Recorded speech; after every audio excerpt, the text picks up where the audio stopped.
dramatic and exciting, wasn't it? Big finish. Okay, hi. Sorry I'm late. The 30-second run all over the place motif going on here in the house today. Hi. I hope everybody's been having a good week. I've already lost track of what day it is, and I'll tell you this though. We got all our wrapping done. We sat down. I did my typical thing that we do each year, and I binge wrap every possible thing all at once. And we have 5 kids and 6 grandkids, so that's a lot of things, plus the rest of our family. So it was crazy, but I did it. Yay me! Hi, Chris. How are you? Welcome aboard. Hi, Linda. How you doing? So yeah, I'm not saying it like, oh, I did all the ramen. I'm that guy. Hey, look at me, everybody.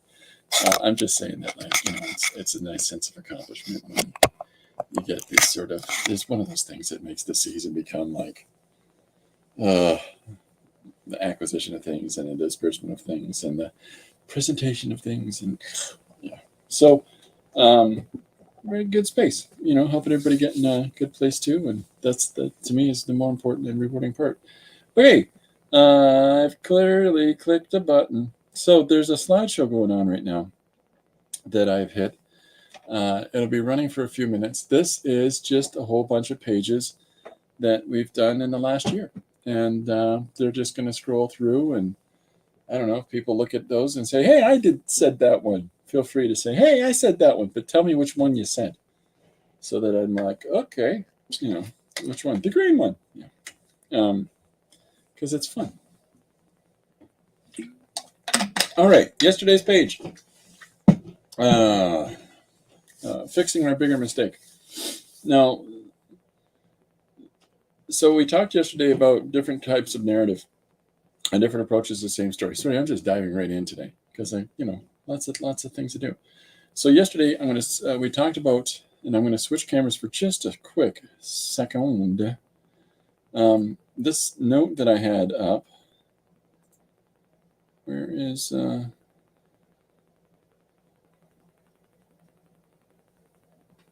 give me a sec. There we go. So this system that I had set up yesterday, where we had drawn these notes about different types of narrative voice, and you could take different approaches, the passive, the proactive, the past tense, the hopeless, and looking at the same issue. In the case, the suggestion of fixing our bigger mistake. The passive, here we are. The proactive is, what do we do for the future? The past tense is, well, we've done this. And the hopeless of, well, we should have done something. So those are the 4 different things we detailed, we outlined. And but that doesn't speak to the story. And so I didn't want to speak specifically the story element. I just wanted to talk about those different approaches we can talk about, especially in the engagement of fixing our bigger mistake as the narrative suggestion. So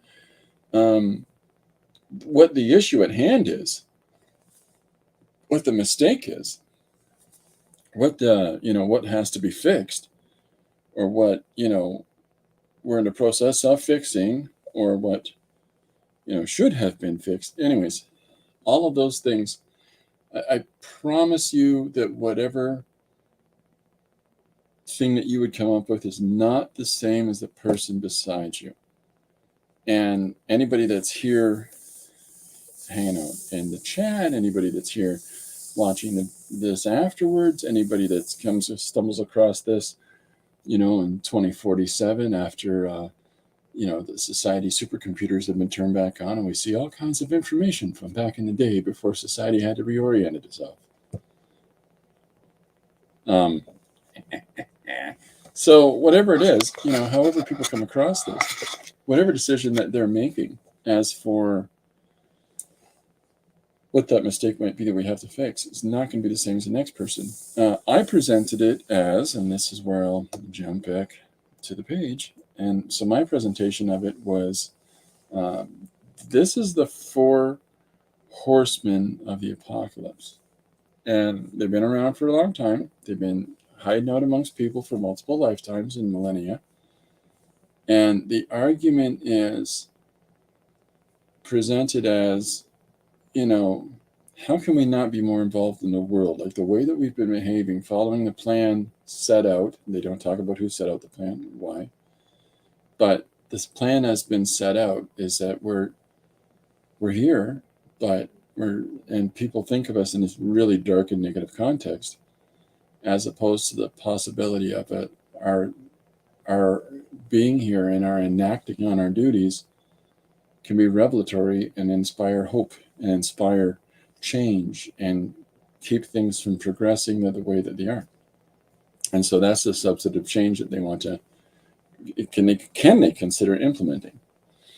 And I think the only giveaway that it could be the Four Horsemen is the fact that they've been around for a long time. And at the last panels is where the guy says, and it's war that says it in my mind, by the way, the first brother is either war or pestilence, depending on what theology you're following. The Jewish people say it's pestilence. The Christian people say it's war. Anyways, death. The human's fears that our coming signals their end. That's the only giveaway right there. Hey, death. Pale horse, pale jacket, pale hair, pale skin, wearing sunglasses, probably got pale eyes. I don't know. So, using the Four Horsemen in the context of fixing our bigger mistake is probably a sideways turn. But the things that make whatever stories or whatever narratives or whatever ideas that I'm rolling around with and trying to interpret are not going to be the same as yours. And I think that is great. I'm a big fan of that. If anybody else did a version of this, I know that Miriam had an idea yesterday when she was here in the stream. But if anybody else has their own interpretation of fixing our bigger mistake, I'd love to see it. I'd love to experience that with you, and I love celebrating others' work. So feel free to share those things. Any of the suggestions that have been given, any of the 1-page ideas or 3-prompt ideas that have been given here on the stream, and even if it's things I've worked on already, please feel free to do your own. So I'm putting down, please feel to suggest a 1-word, parenthetically, an idea, prompt for today. There we go. So it's anyways, it's 3-prompt Tuesday. And with it being 3-prompt Tuesday, hold on, that was indicative. 3-prompt Tuesday. How's that? I've got 2 left over from last week that I did not engage in. Now, Chris will join me on that. Chris Kalu, who's here in the chat, joined me last week for 3-prompt Tuesday, and did a really cool version of the prompts as suggested.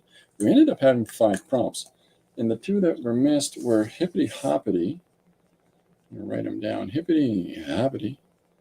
60s character.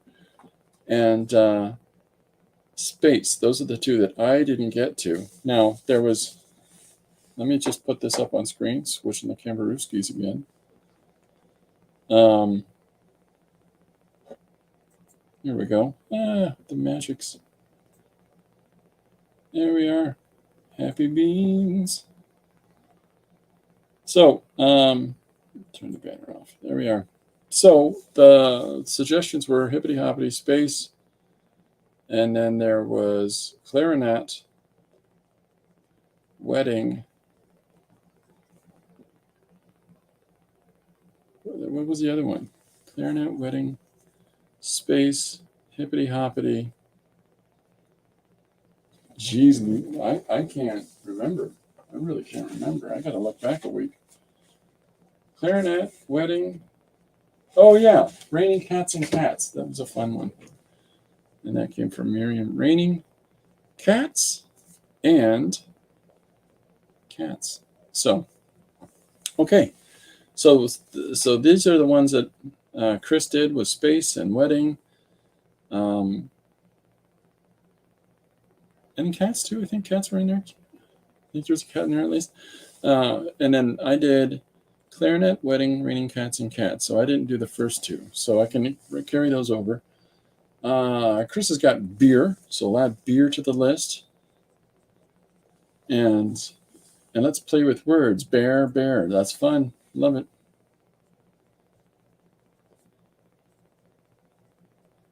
Okay. Hi, Gary. Welcome aboard. Hey, how you doing? Welcome aboard, Salty. Professional patty cake competition. That sounds to me like a great one-word suggestion, sir. Professional patty cake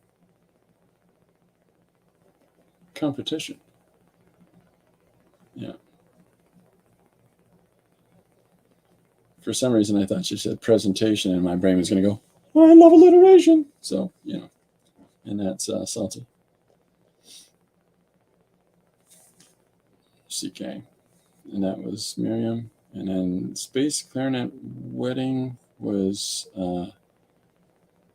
Frank Salazar. And in Hippie Hoppity was Dan. Dan A. So lots of cool suggestions coming through. But again, feel free to keep throwing them in. And any of the things that we've got written down here with these one-word, sorry, it's on such an angle, with these one-word suggestions, dial in, dig into them snacks, huh? Dig them snacks. Because this looks like to me like some fun in the sun for anybody that wants to try it out. Excuse me. I'm just trying this. I bumped my camera, so bear with me a second. Happy music. Anyways, so there we go. So yeah, anybody that wants to take any of these from the last 2 weeks and incorporate those, please feel welcome to do so. I think one of the things that I'm going to do is I'm going to, on 3 Prompt Tuesdays, I'm going to put the prompt suggestions up in my community tab on YouTube so that people can take a crack at them. And anybody that does will add a picture of that on that community tab. This is the great stroke of, why haven't I been doing this? That came to my head. So let's start it this week. Unless Chris is okay with me doing it from last week, I'd like to put Chris's up on that. So anybody that takes part and does the 3 prompts for 3 Prompt Tuesday, and if it's a single image with some, like a Herman cartoon or like a single image strip or like a couple of 3 panels or whatever, I don't care what it is and what way you incorporate. If it's just an image without any text at all, it's your work. Do as you will. Tell the story in whatever conventional way or unconventional way that you feel comfortable doing. And if you send me a JPEG of that by DM or email or whatever it is, I'll put it up in the community tab and give you credit for that because I want to celebrate people. And it's just a lot of fun. Oh no, look out. I'm fixing lunch, but I'm drawing a X-Men conspiracy chicken. There we go. That's awesome, Chris. Last week I just did the first 2. First 2 is awesome. So we've got everything covered from last week except for hippity hoppity. Well, I could put space in what we're doing today, but so again, if you have a one-word prompt that you want to throw out today, you can still do so, and we'll throw it in the word prompt bucket. I don't have a bucket yet. I could buy one. I could do that. Okay, and we'll go from there. So maybe I should be doing that. I'd like Dee Dee's prompt back, but why not? What am I drinking? I go to drink from my cup because I don't like drinking from the thing, and I keep ending up doing it anyway. So let's be a little more sophisticated, huh? Let's try to sophisticate this situation up here. Supersize.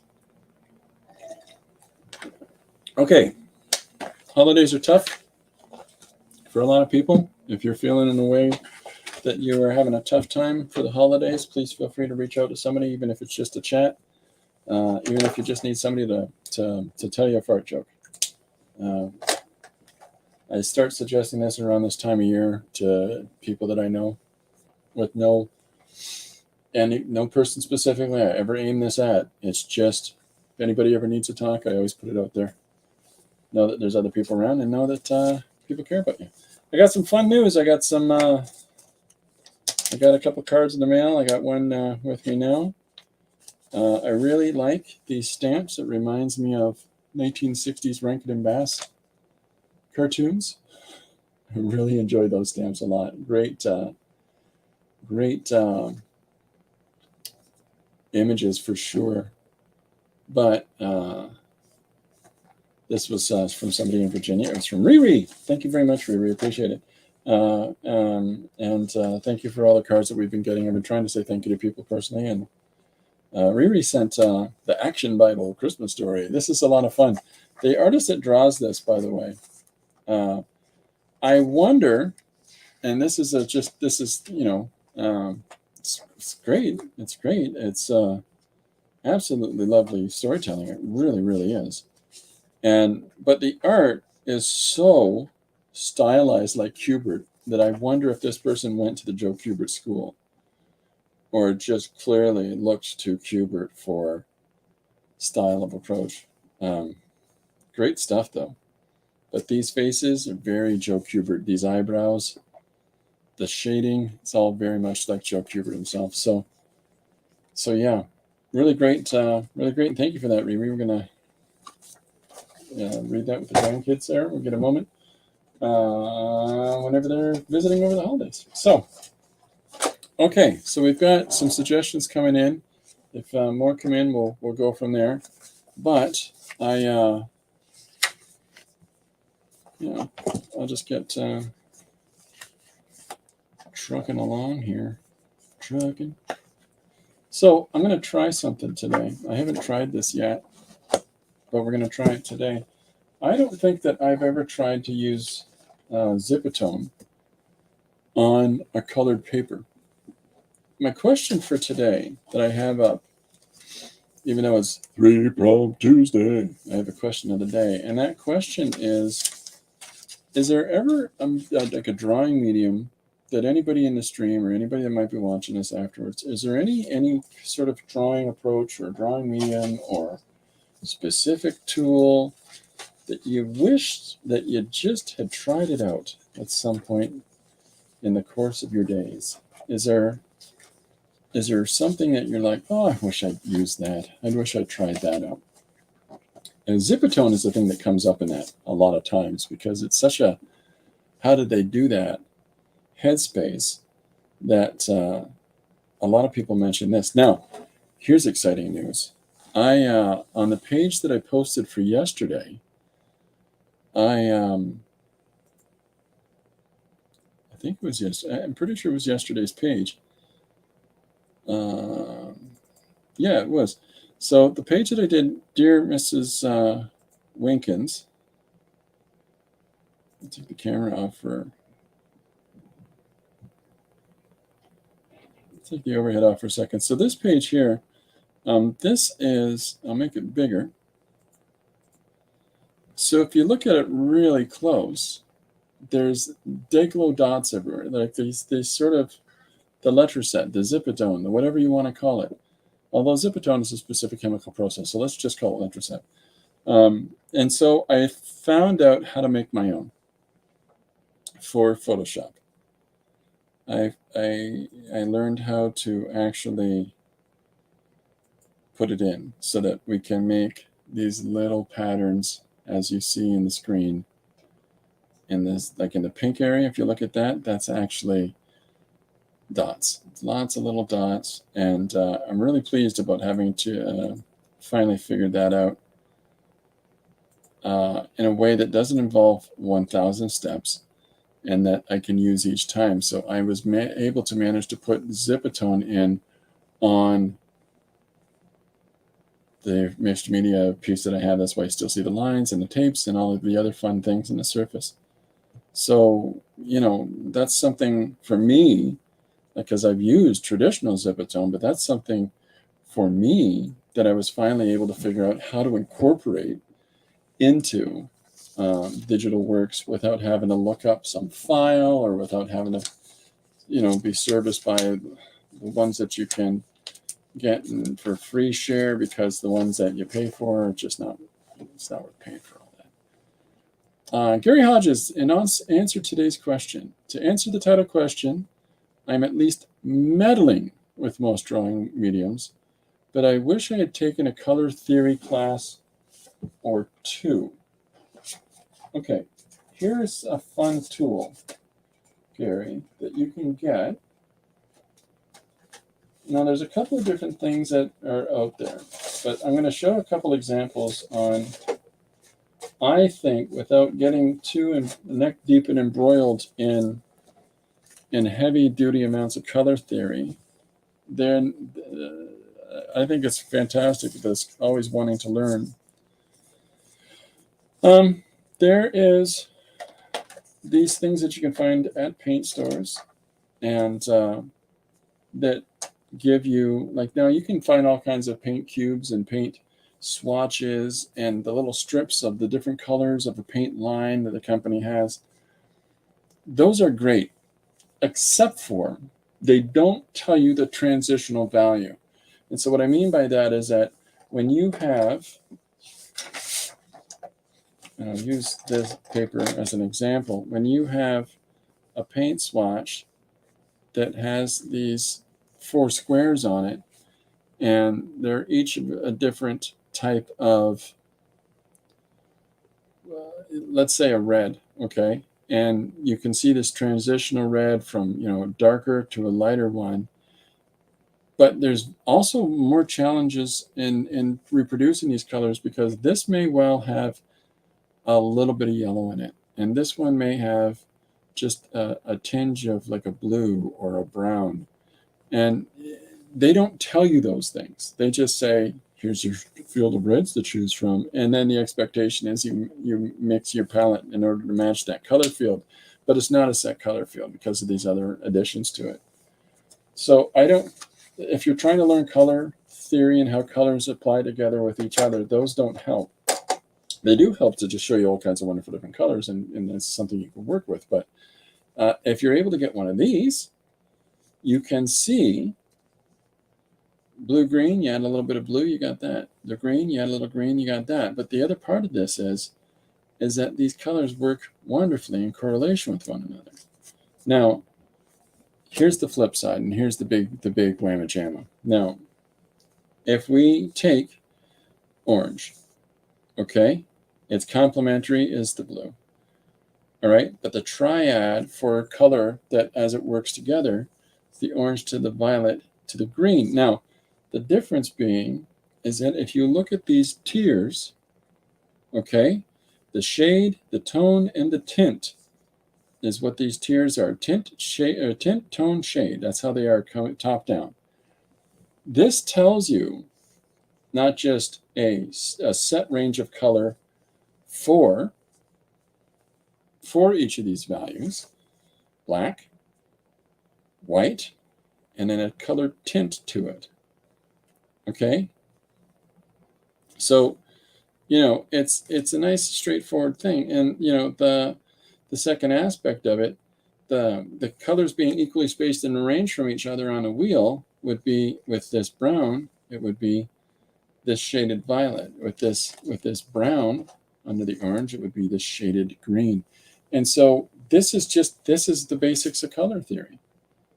And it's the basics of color theory on a wheel that you can change. You can turn it and change the settings on it so that sorry, I'm trying to do it. I really don't use this thing, so it's a little sticky. Give me a second to unstick it. Sorry about that. Okay, so I never use these. Just because after a while of using these, you just sort of remember it. But even now, I do that. I notice that I still have one in the studio because they're good to look back on. So if you're trying to figure out the triad or the equally spaced color on a wheel, so field of value, you can see how this sort of a blue, this sort of a yellow, it works with this sort of a red. And it gives you a palette approach to value. And so if you're doing compositions that have color laced into those things, then you want to stitch them up nice. Do you know what I mean? You want to have those colors going into it so that there's a sense of balance. It's not just knowing your complementaries, red, green. Red, green limits yourself. You can do split complementary values so that if you've got your red, you want to look at alternative greens instead of the standard set green. And when you've got your red, any of these green values work as a complementary, right? And when you've got your red, just your red, not the rest of it, just your red, any of these values work as your split complementaries. This is green with a piece of blue to it. This is, green with yellow to it, more yellow to it. All of those different value assessments, that is what color theory teaches you to make, is available utilizing a wheel like this. And after a while of using a wheel like this, or any of these questions that you might have in your head, then you start being able to figure out ways to utilize this in your work. Like, let's say you've got a violet foreground, okay?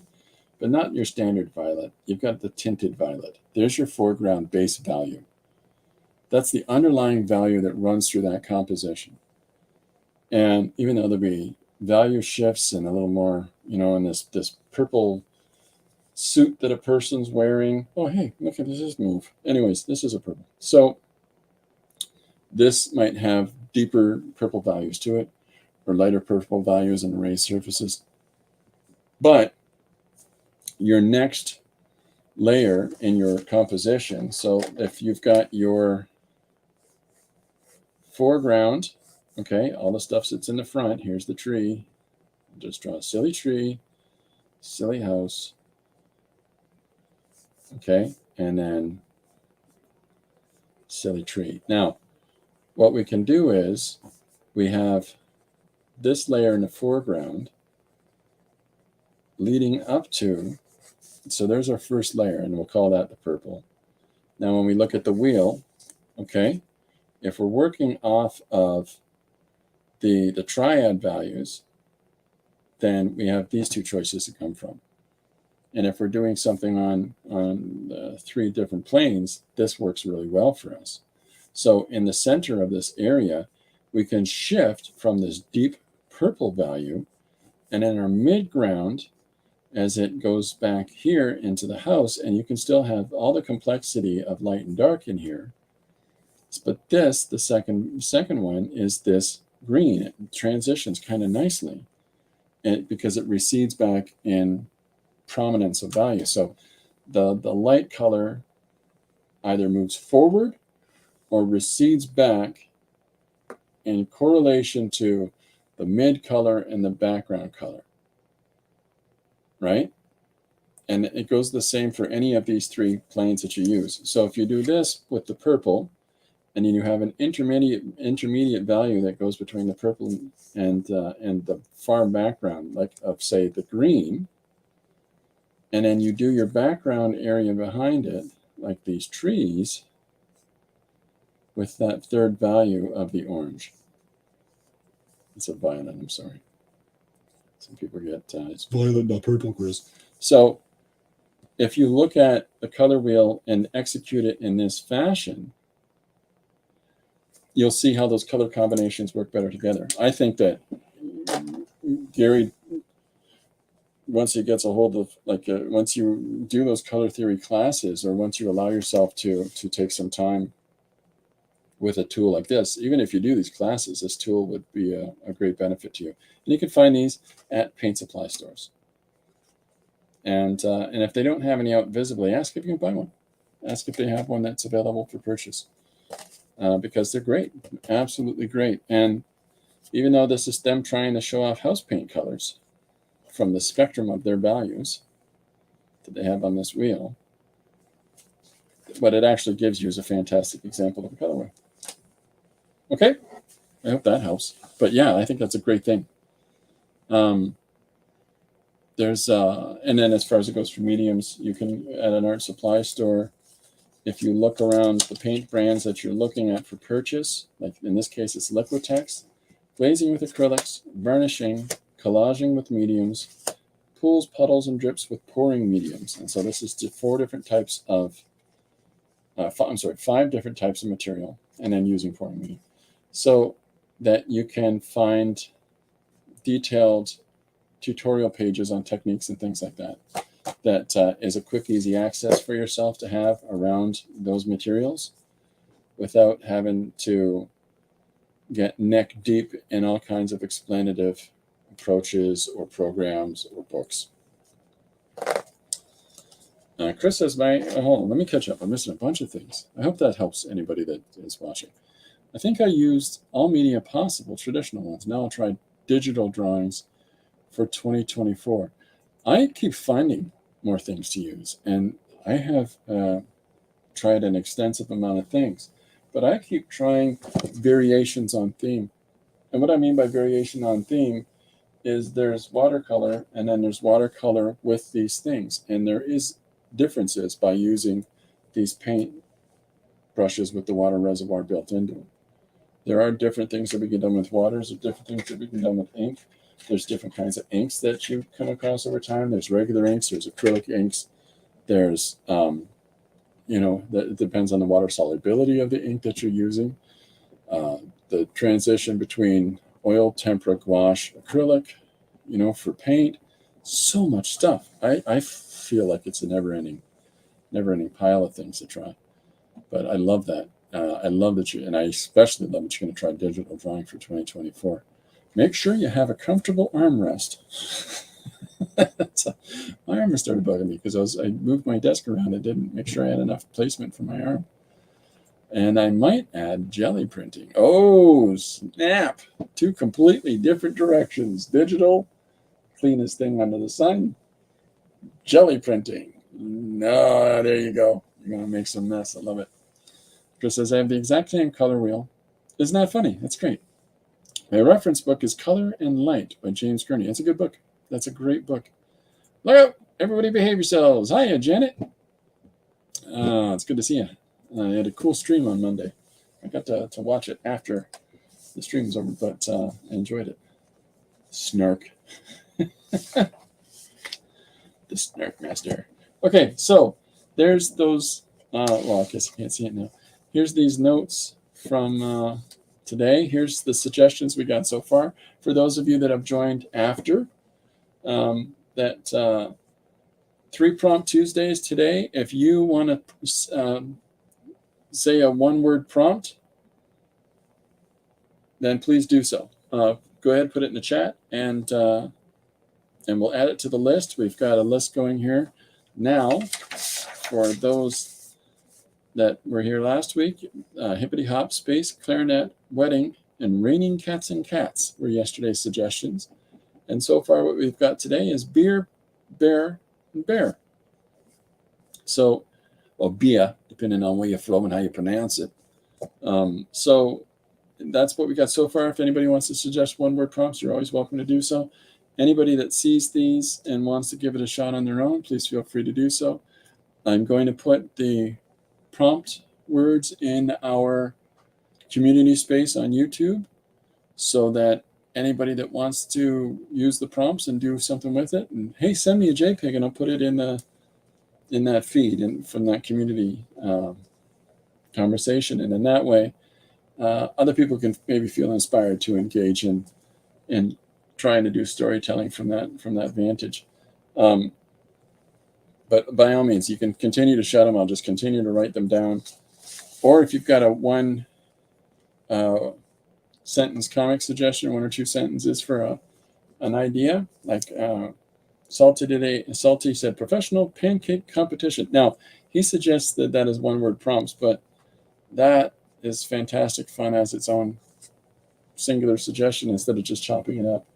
But if anybody wants to use professional, pancake, or competition, you're welcome to do so. Patty cake. I said pancake, and it's patty cake. I can't read my own writing. Let's make those T's. Patty cake competition. Okay, so yeah, one last time, look for these. See if you can find one of these at a paint store. There are fewer tools better than that for you to have in your arsenal if you're interested in working with color. Janet says that she's taking a break from real life for a few minutes. Nice. And you came to me. All right, well, in that case, this is for you, Janet. And also for Gary, by the way, if you're still here. There you go, Janet. Real life is a joke. Anyways. Suck monkey. Suck monkey.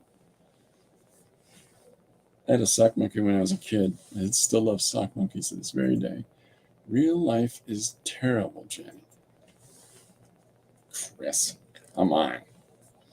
Real life just is. Regardless of our feelings, it is. Okay, so we've got bear, and beer. Okay, so let's start off with a couple of guys having a beer. Why not?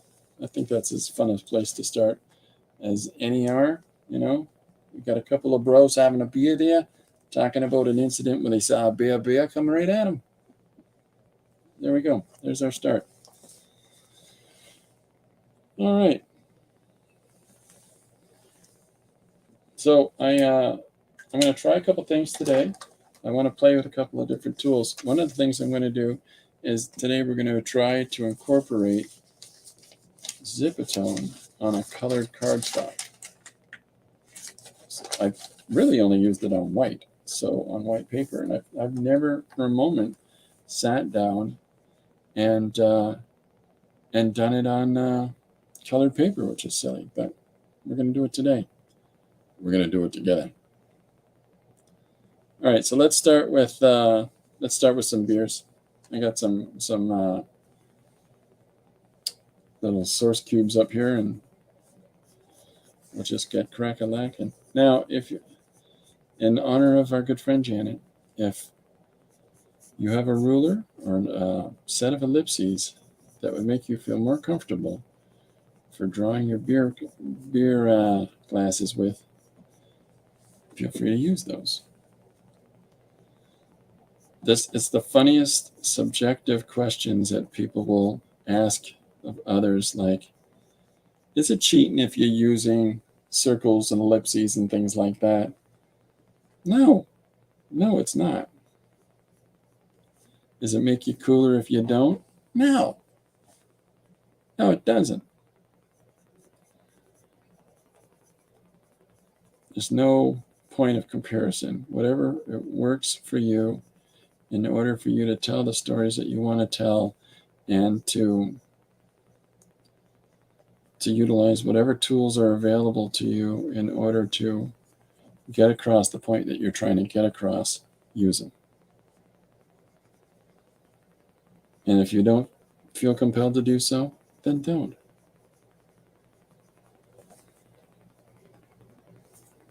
It's all about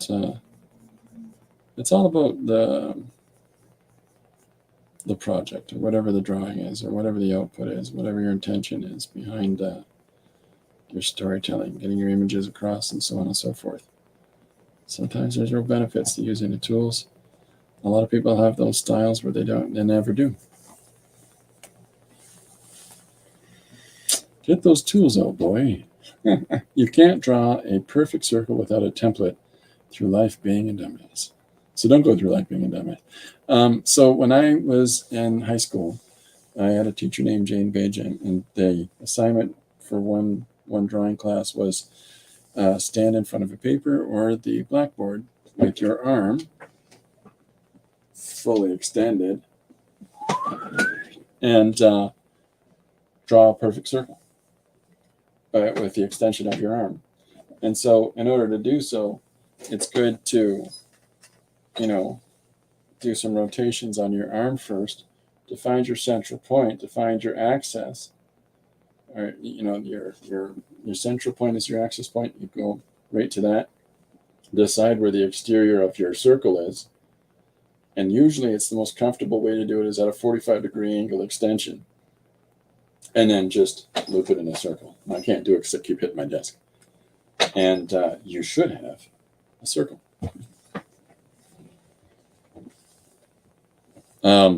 Without a tool.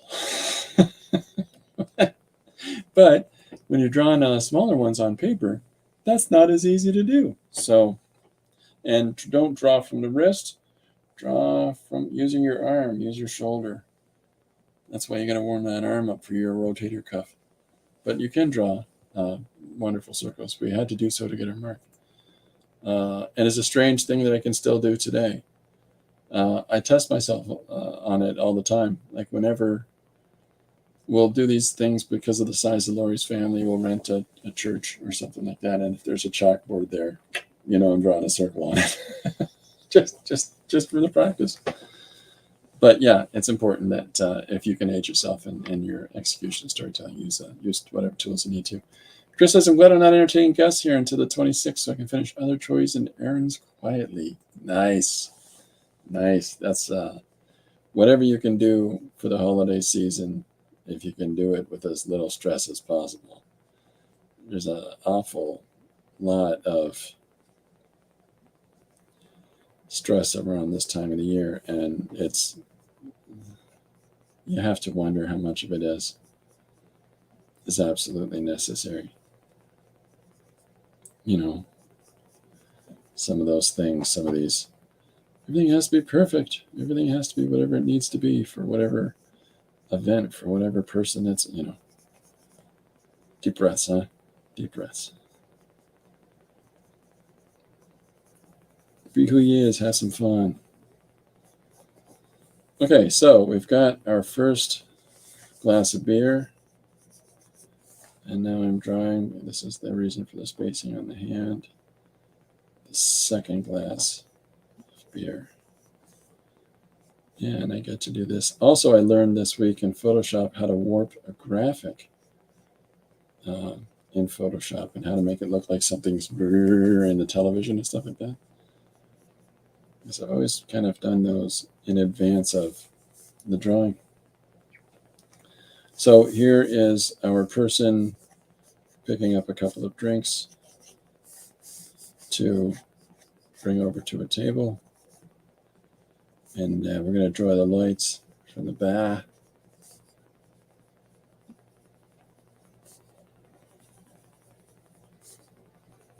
And we'll do all our nice clean lines when we finish. I'm just trying to get it down as soon as I can.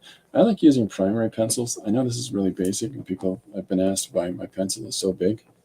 This is a regular, do I have a regular size pencil? This is a regular size pencil, and I like drawing with these. And the other one that you'll see me using is contractor's pencils. And again, the reason I like drawing with these is because I got this, and this fits nicely into my Gorilla mitts. So, as does this. Meanwhile, for a fact that I'm always using pencils that big, but if you watch, you'll see my hand holds them differently. Because I am a weirdo. So again, the question of today, Gary had a beautiful, beautiful response. 3 is there a drawing medium? 3 Prompt Tuesday, is there a drawing medium you wish you had learned? And Chris has got a great response too with the diametrically opposed jelly printing and jelly plating and digital, which is like one's really clean and one can get really messy. I love that. I want to try these 2 things. What's your favorite fruit? Apples. No, oranges. I guess it would be more like watermelon. No, grapes. Just very distinctly different presentation. Anyhow, so getting the ceiling of the bar sketched in here. I'm going to put the line here. The reason I switched from the line inside the existing one to outside is that I don't want this line to touch the tip of the beer glass, because it's called a tangent, and it makes your eye does this thing where we follow lines and go, oh, we can go that way. Oh, we can go that way. And when it just doesn't touch, it doesn't go off in a tangent. See what happened there? Then your eye goes to the top of the beer glass and just sees the beer glass as its own distinct thing separated from this background. Dan says, well, like a good weirdo early in the morning, hell, we'll take a lurker with the first cup of coffee. Hi Dan, welcome aboard. I don't know what Dan sounds like. I'm just being silly. I know if the printing is too messy, I'll drop it as soon as possible. Well, it's all about how clean you keep your space and how clean you apply it, right? It's I think the first time it can be a little chaotic, or it can be incredibly restrained, so you're not going to be able to enjoy it. So it's just kind of like, just if you do your best to just go with it, right? Okay, so here is shots of the bar, and I've got some. So where the bar sits here will be a nice thick line. So let's start doing some inking. And the reason for that is so that it separates this from its background. This becomes a separate plane from this one, and a nice thick exterior line around this drawing makes this a separate plane from that one. Da, da, da. That was pinpoint my voice, Christopher. Was it? Well, I'm glad I didn't offend you with that. Doesn't sound like me. That doesn't sound like me at all. Like, what the heck is the deal with that fella? Why do people assume I sound that way? I had to do. Well, I hadn't had to do. I did it. I did a voiceover thing for a commercial here in London, Ontario, Canada, and there was a window company that wanted to. Pardon me, a window company that wanted to do commercials like the Dodge pickup truck. They wanted to do a window commercial where they're talking about their windows and doors, and I don't know how. Anyways, I randomly ended up going to it, and I found it really. I walk in, and the guy says, "Are you ready to do this? You're a big guy, so you probably got that big voice. You ready to do this?" And I'm like, "Yeah, it sounds fine."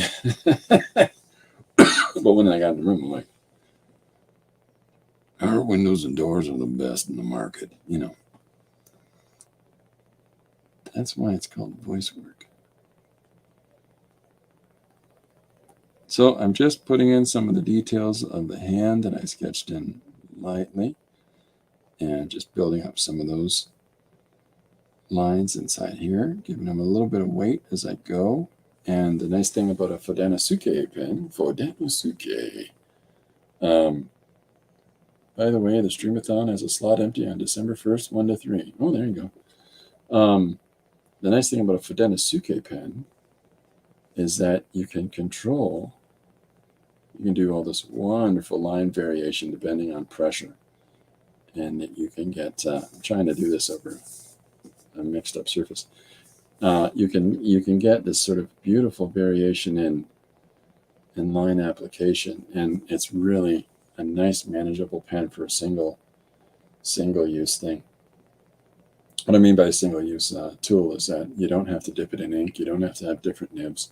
This gives you a variation on. There's a hard tip and a soft tip, but if you're able to check those out, please do so for yourself. If anybody needs to know how to spell it, I can spell it for you.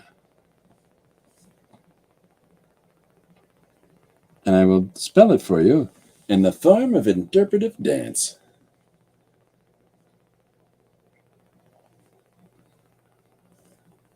Chris says that there's a spot. I hear there's a Bob's House of Fish. Bob's House of Fish. Yeah, commercial on the horizon. Yep, that's going to be one of the things that we will start releasing New Year's Day. By the way, the Streamathon is one empty slot on December 31st to 1 to 3 p.m. There you go. If anybody's interested in getting in on that, joining up with a Streamathon, if that is your bent, give her a go there, bud. Okay, so the 3 suggested words that I'm using today are from Chris, and they are, unless other people want to throw them in, I'm still open opportunity for everybody. But so far we're working from beer, bear, and bear. But read as beer, and bear. Like I'm from Boston. You know, over by the yard.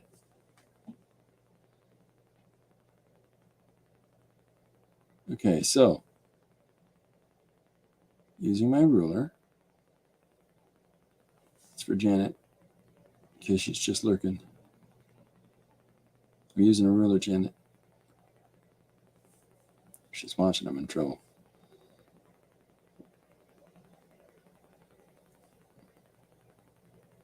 Okay, so here's our first glass of beer.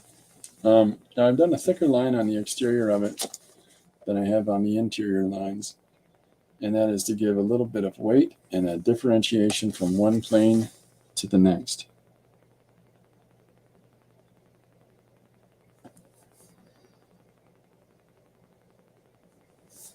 So that's why you'll see the thicker line on the outside than the inside.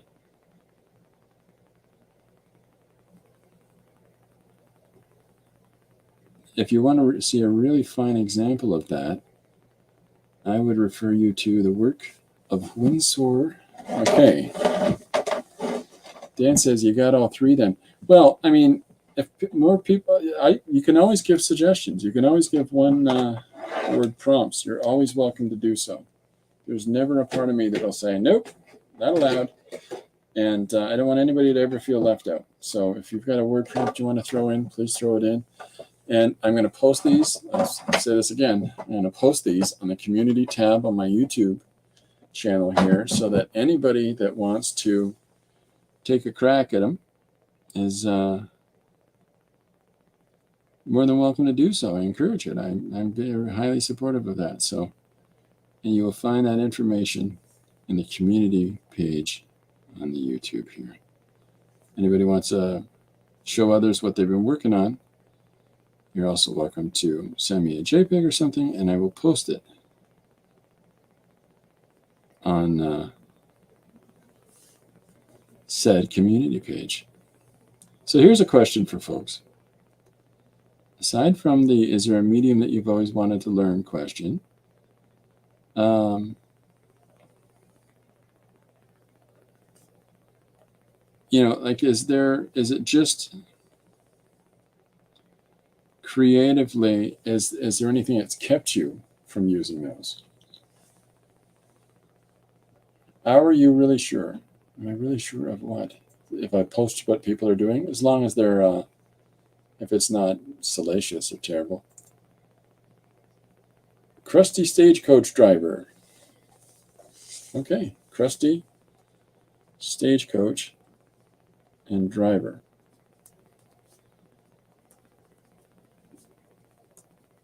So there's 3 more words to throw in the mix, and you can also use professional, patty cake, and competition. Or I'll put it as its own one page. Professional, patty cake, competition.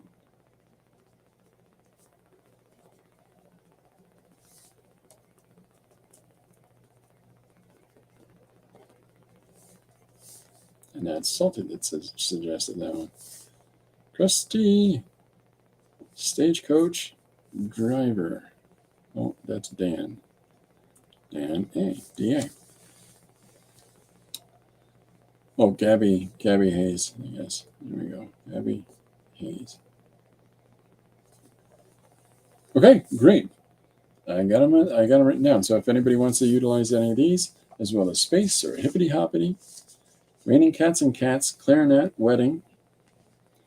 And if you want to share those with others, we'll put them up in that community tab. I'll put up whatever comes in there. So you got a ruler, Janet.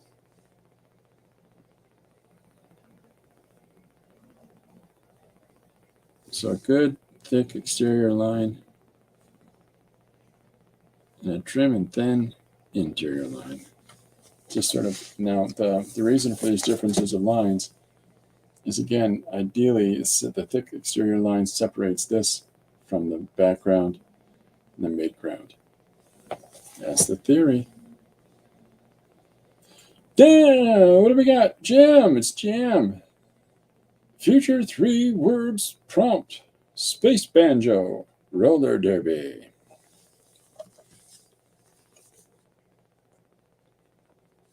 Space banjo. Roller derby. That's JL. Jennifer Lopez. So there we go. We've got a couple more to add. Any of these, I'm going to put them all down, and any of these that people see and go, I'm going to do the best story ever with those words. Ever. Just step back and give me a little bit of room, and I'll do it already. Or however you speak.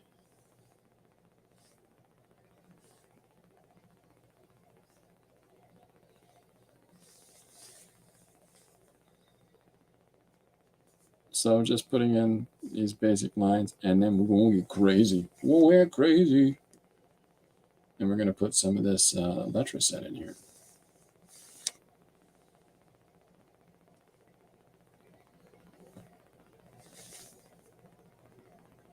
Okay.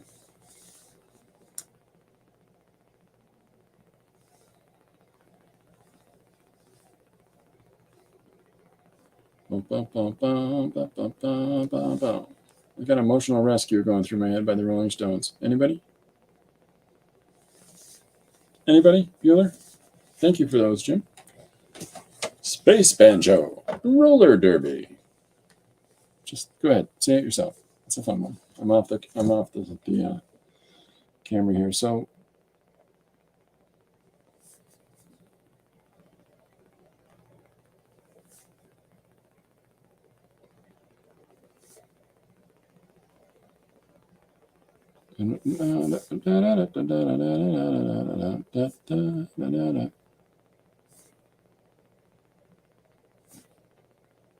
Phenomena.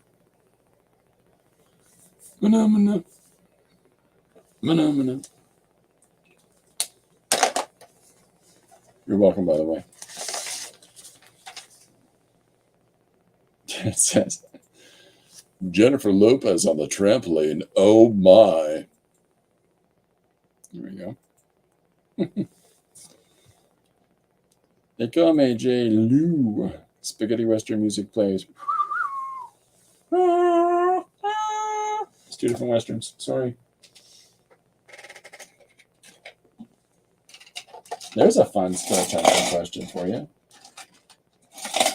Everybody knows what this sound, what films that those are in, I would think, if you're a Western person. But what is... All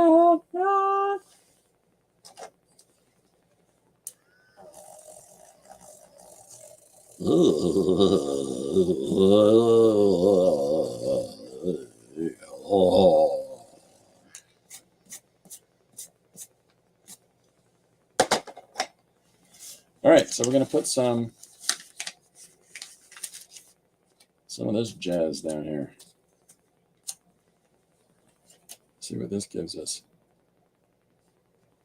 I'm not overly concerned about being precious about applying it down, but we're just gonna try some old letraset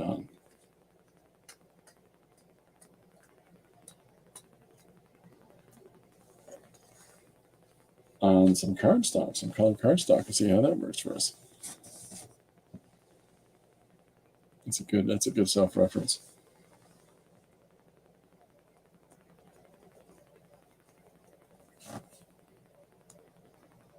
All I've ever wanted is for somebody to call me Mr. Tibbs. They call me Mr. Tibbs.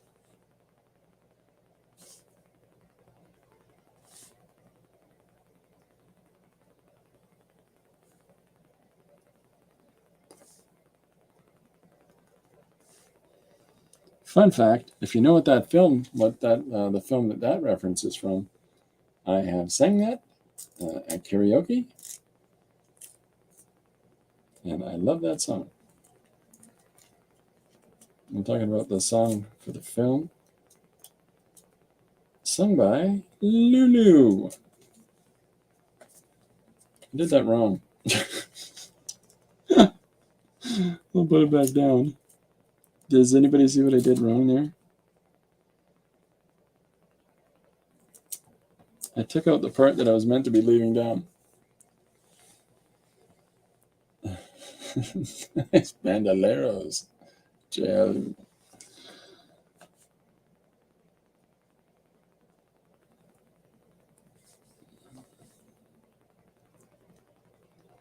So this is a fun thing to use. Metro set.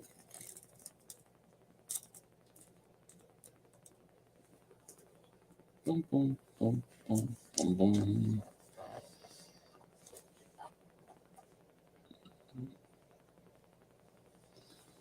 There was this television show, a British television show called Never Mind the Buzzcocks. And it was performers, comedians, and just, public personae and musicians that, like what I mean by that is actors and television presenters and stuff like that, politicians for public persona. But they're all contrived, And then the musicians and the show Never Mind the Buzzcocks, they would have this one part of the show. The one round was where two people have to present to the third person, and during a thing called intros rounds, they would have to replicate the opening of a song before somebody starts singing lyrics. And it's funny the song, the way that they would do the way that they would do their best to replicate like Prodigy or whatever it is, and some of them were just it's just nightmare fuel. Like,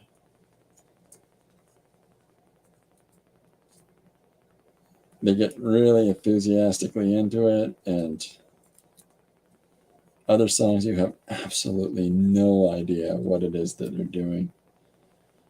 Like, it just, you realize how kind of crazy and weird some performers are when they're not just on stage or in a music video. They're kind of odd ducks doing whatever odd thing that comes to their minds. And I think that's kind of fun.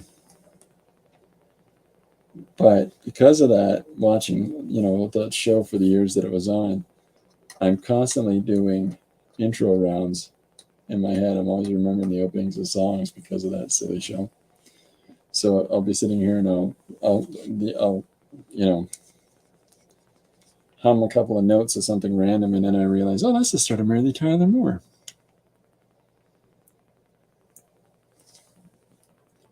It's a problem of having a memory that's way too associative. It's good for drawing upon that memory to, what does a pony look like, and drawing a pony, but it's bad if you're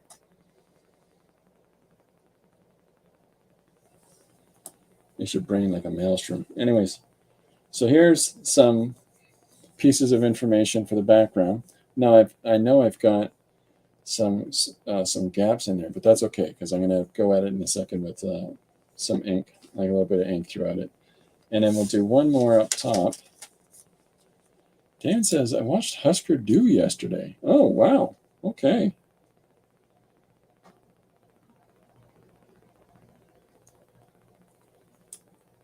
Dan was watching a Husker Du video yesterday, which tells me Dan is 50 and up. Or hip.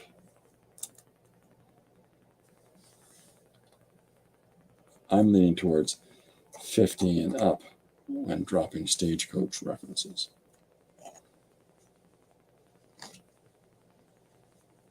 Don't have to tell your age, Dan. I'm just saying. Because I've been turning 39 for years. And I don't care if my oldest is 32. I've picked an age and I'm sticking with it.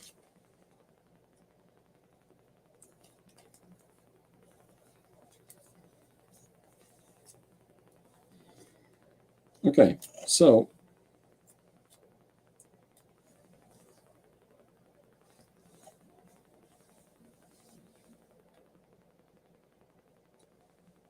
Although I did get told by somebody they thought I was in my 30s this week. And I said, thank you. Question of the day. What's your favorite TV? The question of the day, is there a drawing medium you wished you had learned, Jim? But Jim has another question for today, and that's, what's your favorite TV theme song? Mine is the theme from Alice. Oh, there you go. Mine is the theme from Monk. Randy Newman at his best. It's jungle out there. They're pausing and confusion everywhere. So what? Hey, who cares what I do? Hey, who's in charge here? It's the jungle out there. Poison in the very air we breathe. You better pay attention, or this world you love so much might just kill you. I could be wrong now, but I don't think so. Love that song. It's worth watching that show just for the opening, by the way. Chris's favorite television theme song is Baywatch. Nice. Unexpected. Old school Star Trek still makes the hair on Dan Alshaw's neck stand up. I hope that's a positive. Do you find that you have done different versions of that song yourself while singing along over the years, Dan? And what I mean by that is, have you listened to it when da da ya da da da da as you're doing whatever you're doing? Because that would be fun to find out. If you haven't watched the Monk, starring Tony Shalhoub, just check out the theme song. Just look it up on YouTube. It is pure Randy Newman goodness. Randy Newman is the guy, for those that might not know, which I would be surprised by this group. He did the Toy Story soundtrack as well. Okay, so there we go. We've got some wonderful complexity coming together by putting down the Day-Glo dots. You can go over top of them. You can make little messy additions, which is all good fun in the sun. Dan says, I usually mumble along with Shatner. Shatner's These are the Voyages of the Starship Enterprise.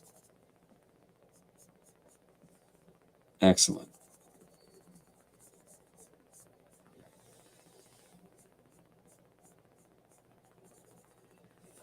Good fun.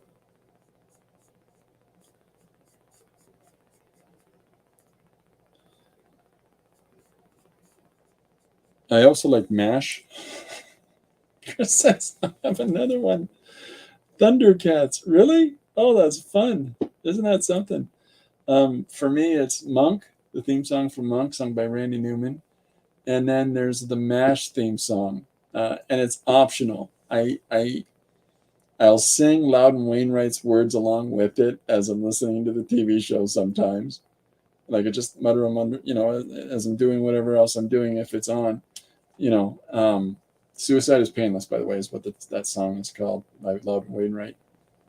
Or I'll just walk around do do do do do and just whistle along with it. I think a lot of people whistle along with that one.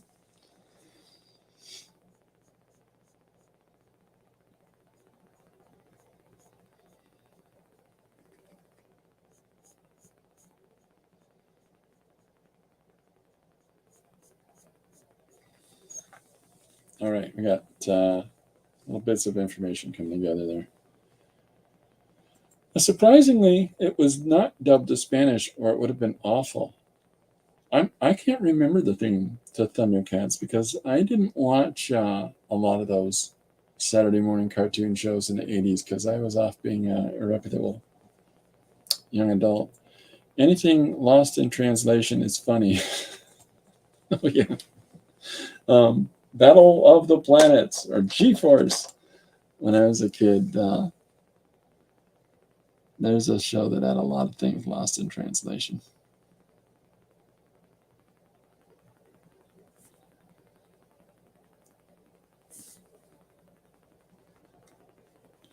It's funny the things that one culture doesn't recognize in another culture, like Dragon Ball. A lot of the symbology on that cartoon show that came out, I don't know if it was the 90s or the 2000s, and all those young people watching it at the time was like, the characters would exert themselves and do some Herculean feat against somebody else, and generally it was often sometimes somebody of the alternate um, sex, or if it was a highly suggestive moment. And there's certain things where they look at each other and go, oh, and there'd be like a bead of sweat down the forehead, and symbologically that means something in anime culture. And it, you know, the Western censors didn't know what those things meant, and they meant things. They meant things. Okay, well, I'm going to try a different letratone. Letratone, ziptatone, dooda.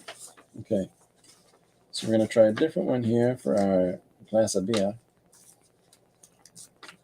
Now this is really old stuff, so I'll see how I can pull this for usage, because it's got all kinds of different layers dropped on it, but I just want to pull out whatever I can off of the sheet. So I got a bit here. Now, as I lay this over top, I'm not really pushing it down yet onto the surface because I don't want it to get too stuck to the sheet below. That's one of the tricky parts of it, is that as you lay one layer over another, you can easily get the two of them mixed up. Pull that apart. There we go.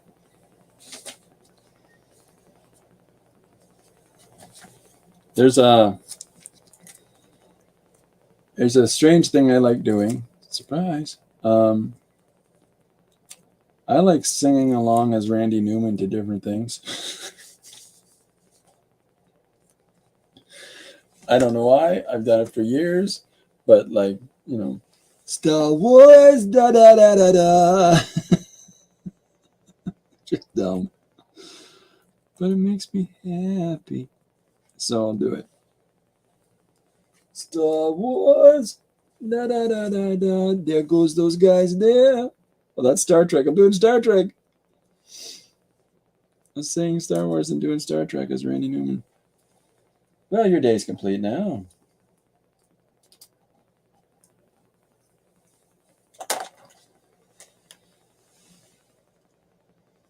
So I can use this white jelly pen over top of the zipatone and draw back in some details that got covered up and pull the light values of them back out again. Now, ideally, because it's a blue cardstock, I should be using like a blue, but maybe we can make this white application work for us.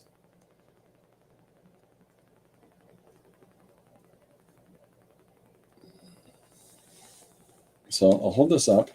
Now, a lot of it's going to friscolate in the camera just because it has a hard time registering the zipatone, but it just largely looks gray. Let's see if I can do this and get the camera to focus on it a little better. Yeah, that worked. But you can see the different types, the thicker dots at the back and the light gray tone to the beer.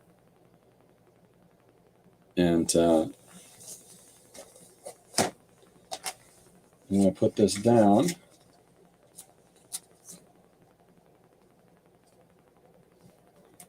Oops, I'm sorry. Up here on the ceiling part.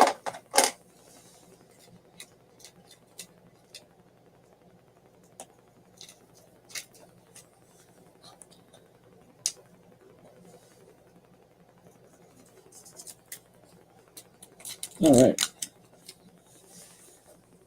So there we go. Let's change the different sense of value to that. Good. Happy. Happy. All right. So last little bit of business, and then we're on to the next thing to do. Chris says I have the DVDs. Oh, I'm sorry. Lino, Spanish is much better, was much better than the original in English. Is that right? I have the DVDs. Embarrassing confession. Nah, nice. Man, enjoy what you enjoy. There's no right or wrong in that. Well, but Thundercats, they're fine.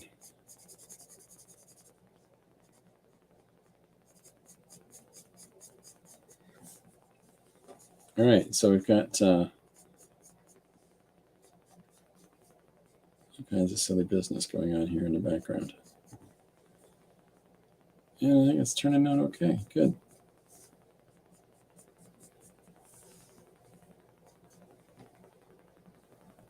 All right, so now we've got the white in for the lights.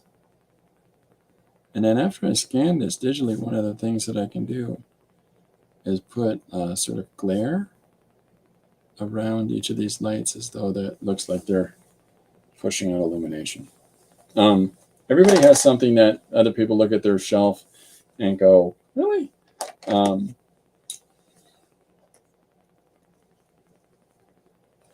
I'm not a Catholic.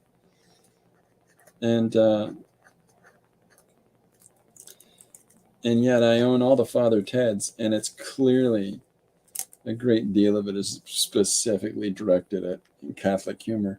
And, you know, I just think Graham Linehan's Father Ted show is just genius. Sad story. It's one of the saddest stories in the history of television, by the way. They did season 2. They had just done the Christmas special. They had literally wrapped it. And they were going to have the Christmas party. And the lead actor that played Father Ted had a heart attack and passed away right at the conclusion of filming that season. Like, it's the saddest story I can think of in TV. That aside from, you know, how they treated the actor who played Tonto, but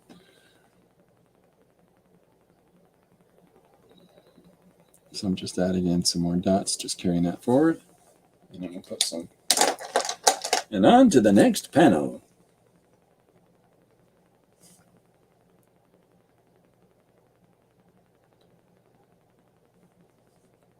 My favorite shows when I was a kid was The Prisoner. It was a triple attack. It was The Prisoner, The Fugitive, and The Avengers. 1, 2, 3. Jay Silverheels? What is Jay Silverheels? Is that the actor that played Tonto? Yeah, that guy got zero respect on set. Zero respect from the crew. And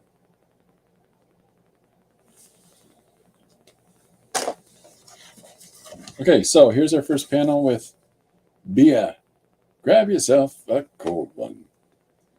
And then, so I think what I'll do next is I'm going to get into somebody,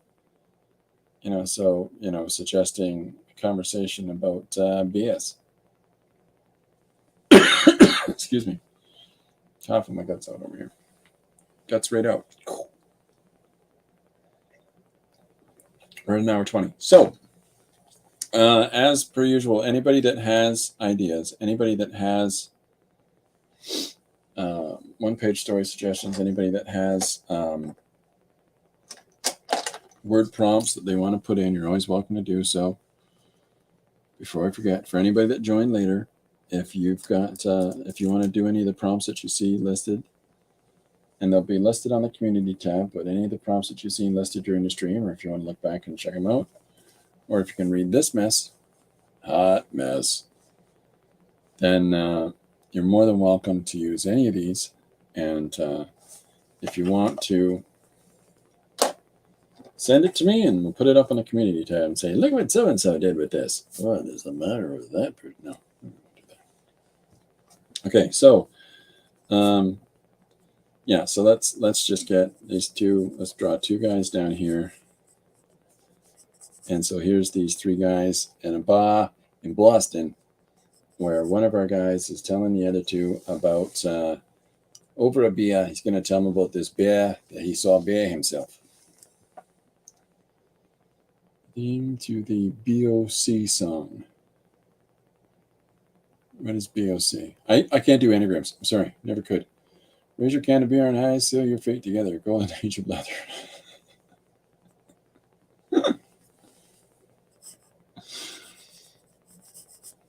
You know what I had stuck in my head the other day? If anybody knows this song, let me know.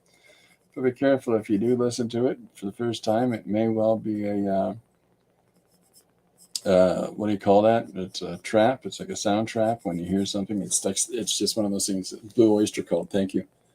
I thought you meant LRB. Anyways, the smooth stylings of the Little River Band. Actually, I like 10cc most of all that.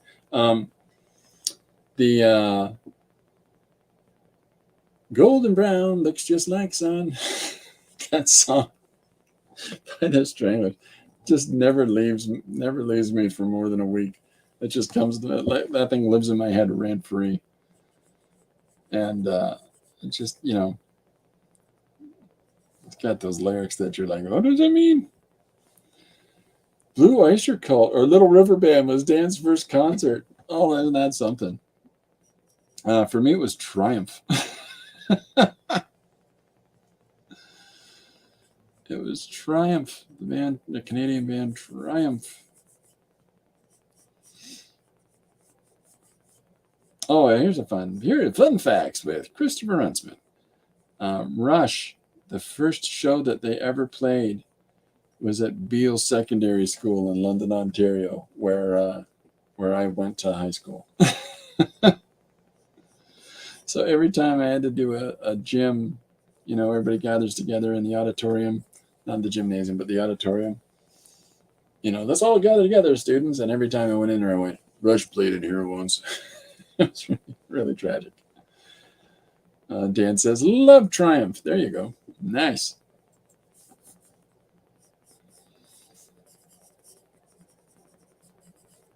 Okay, so here's our first guy. And he's got his beer holding forward, and we'll put his other hand down below him as he's resting on that arm. And then we'll have his shoulder blade moving up so that his body doesn't look dysmorphic. And then we'll have his friend leaning in behind him, and we'll do the tilted head thing with him. Hey, hi, everybody. Welcome to the booth. Yeah, one of those.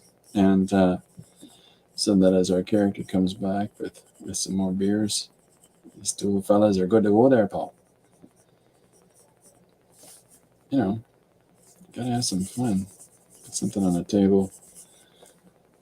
But he's going to regale his two friends here with his story about a bear bear that he saw one day. Kitty hit the high note. The school nurse showed up. It was, yeah, I guess so. I don't know. It'd be their first album. So what was on their first album? I don't know, like maybe Bastille Day or something like that. There's a lot of, and we're marching to Bastille Day. Like, he'd be in the nurse's office for weeks.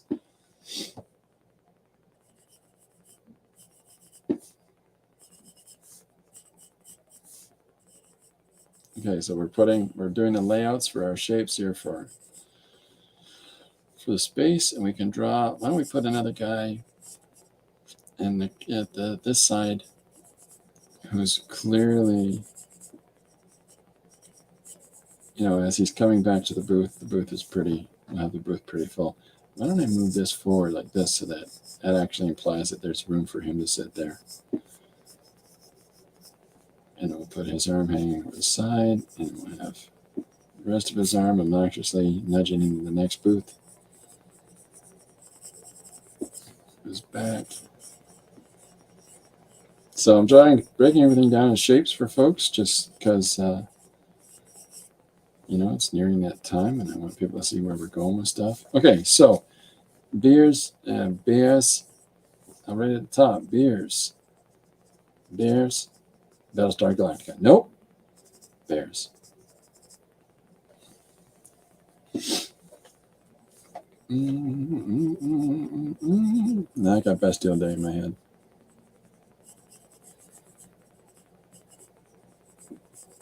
There we go. So here's this guy now. Smiles. Ah, we're happy. Hey, we're all happy. There you go. So there's the next panel as we're laying it out, and then we'll put some pieces of information in the background to, show more activity and individuals in the back. Play with some directional lines. So we've got lines that are moving this way. We've got lines that are moving this way. Crossing between the two so that it gives a good sense of depth in our application of perspective. Something more for the viewer's eye to look at, right? I'll hold that up so people can see my scribblings. Here's my scribblings. So there's our first panel coming together. And here is our second as the guys are in the booth. And so the third one is where we can have our third guy. So let's do this. We'll have his arm up and his hand on said booth. Okay. And then his body is, of course, moving into the booth. And so think about how you're lowering yourself down. You got an arm up in the air. All right. And your second shoulder is going to pivot in the opposite way. So as this arm is raised up, even if you stand still and you do this, watch your shoulder go down just from sitting still and doing it. So when you're getting down to somewhere and you're resting your weight, it goes way up. And so we'll have his hand be releasing after he's just deposited the drinks.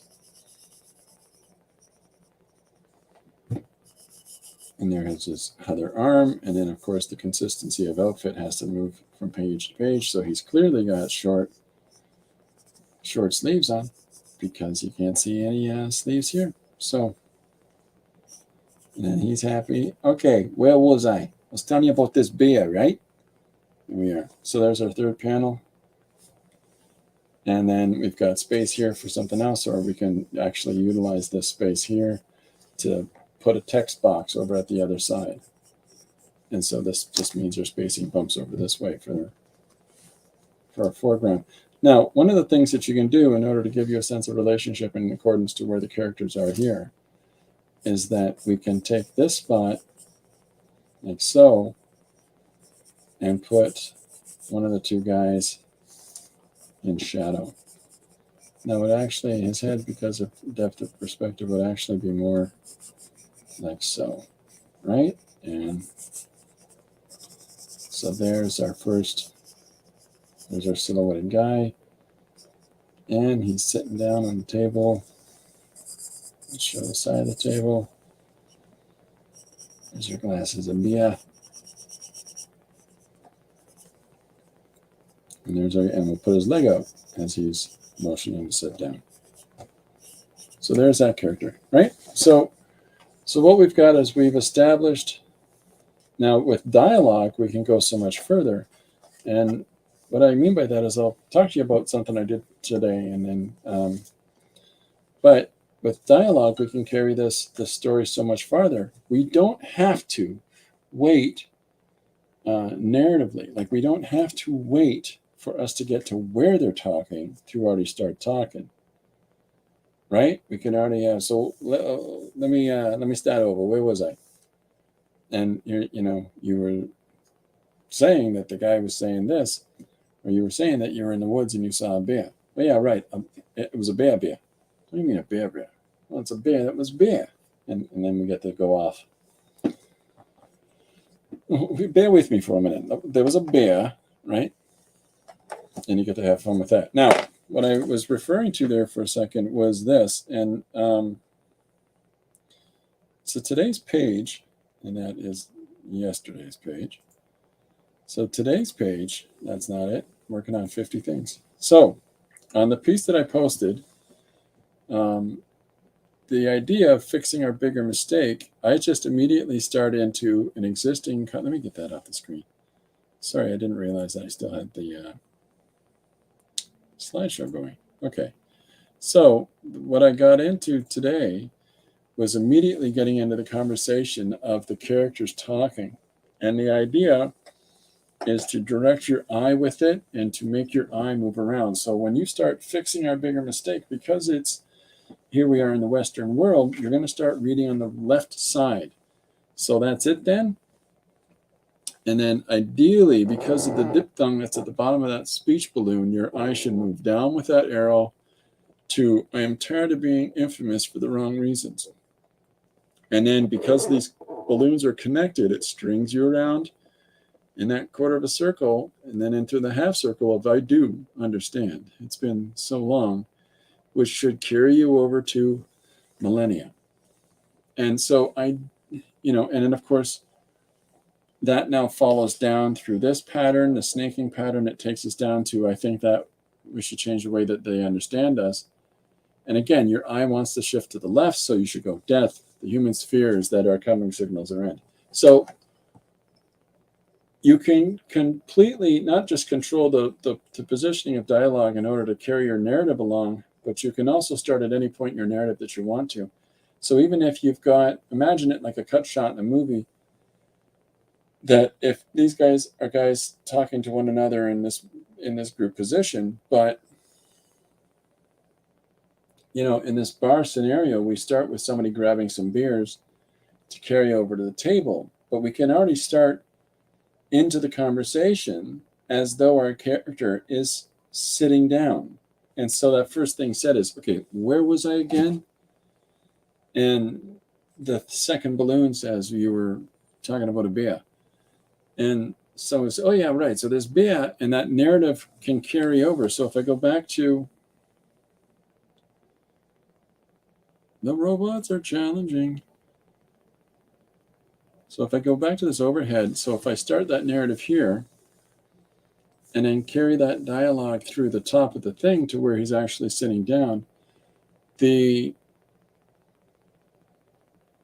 what I'm implying is that he's been saying this as he's sitting down. He wasn't saying this the whole time he's collecting the beer. You could look at it that way if people do. Well, that's fine. But he's saying this, where was I again, as he gets to the table. So it's sort of, don't constrain yourself to thinking you always have to match the picture with words. The pictures with a specific connecting aspect to that image. Because the images are telling us one narrative, the text is telling another narrative, and the fusion of the two is telling a more compounded narrative. And it's essentially a third language that takes place, which is a fusion of the visual and the textual elements. So play with that. Allow yourself to experiment with that in whatever way that you want to.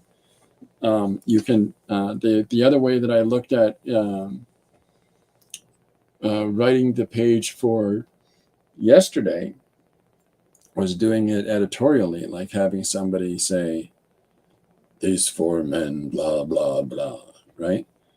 And I decided to opt out against it. I decided to be far more insinuative with the language by having the three of them saying, well, I'm not arguing with the plan, but does it have to be this way? Can't we do something? And because I thought that in my head is a more interesting approach to it. One, I'm not telling you who they are. You got to figure it out. Two, I'm not telling you what they're talking about, but I lay it out there. I hopefully give enough breadcrumbs for you to realize, your way to the sandwich. Like it's just, and I think the tell at the end, of course, is where the one guy, says death. What if the humans, blah, blah, blah. So not only are they long-lived, but they're possibly something more than that. So everybody isn't going to get it. It's not going to be clearly presentable to most. But for those that do, hey, those are my people. It's not to say that those that don't aren't my people. It's just the people that read that and go right away, oh, this page is the four horsemen of the apocalypse. One of them is death. Got pale skin, white hair, pale jacket, pale rider. So yeah, so that's the idea, is that we can push story and we can push dialogue. Oh, Chris says into dialogue position is interesting. Did I read that?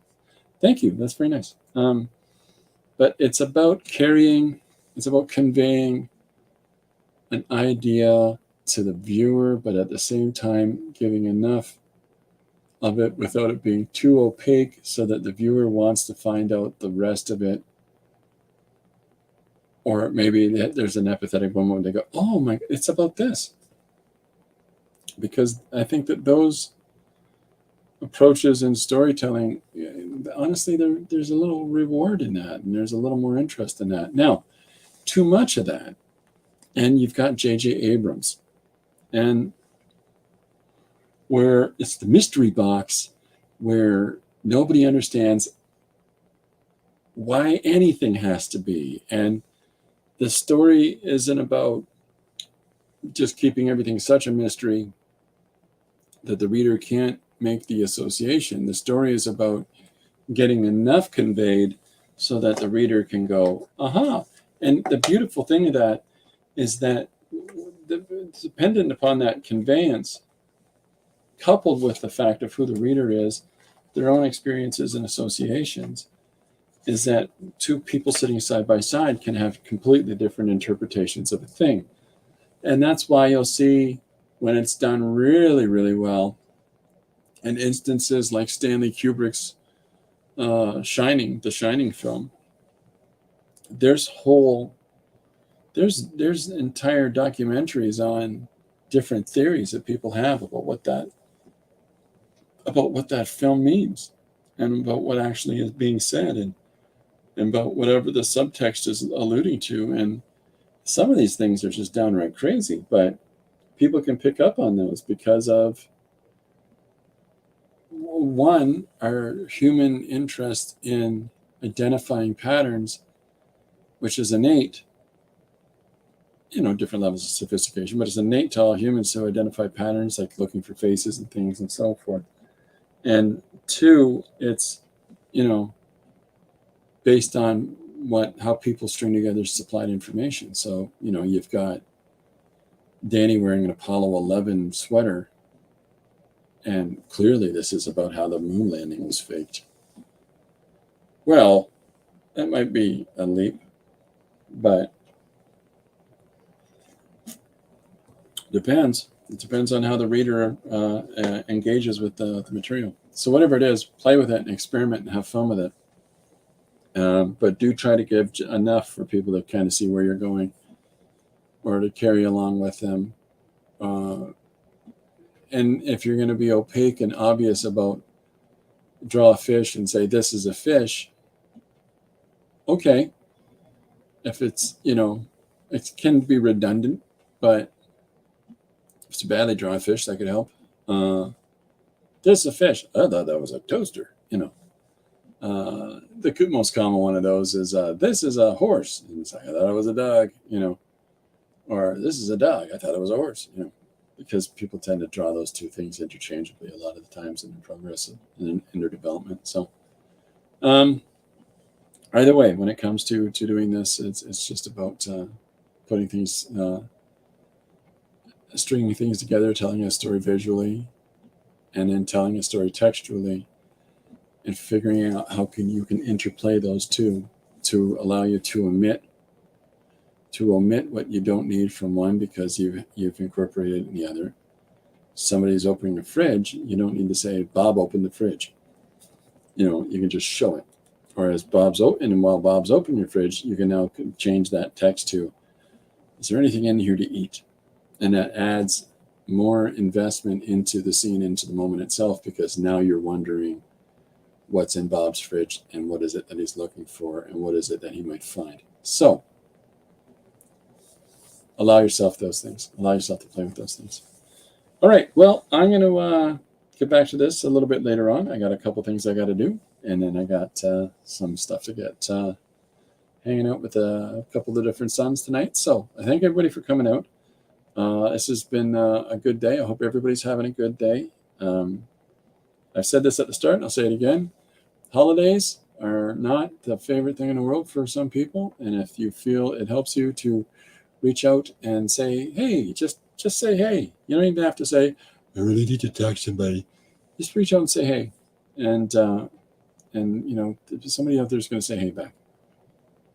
And because it's important, you know, it's important that everybody feels a sense of equilibrium. And sometimes when you get into moments like holiday season and stuff like that, sometimes we need a just reassuring little kick for ourselves. And I say we because we're all human beings and everybody does it. So that's about it for me for today. I'll be back tomorrow at 2 p.m. EST.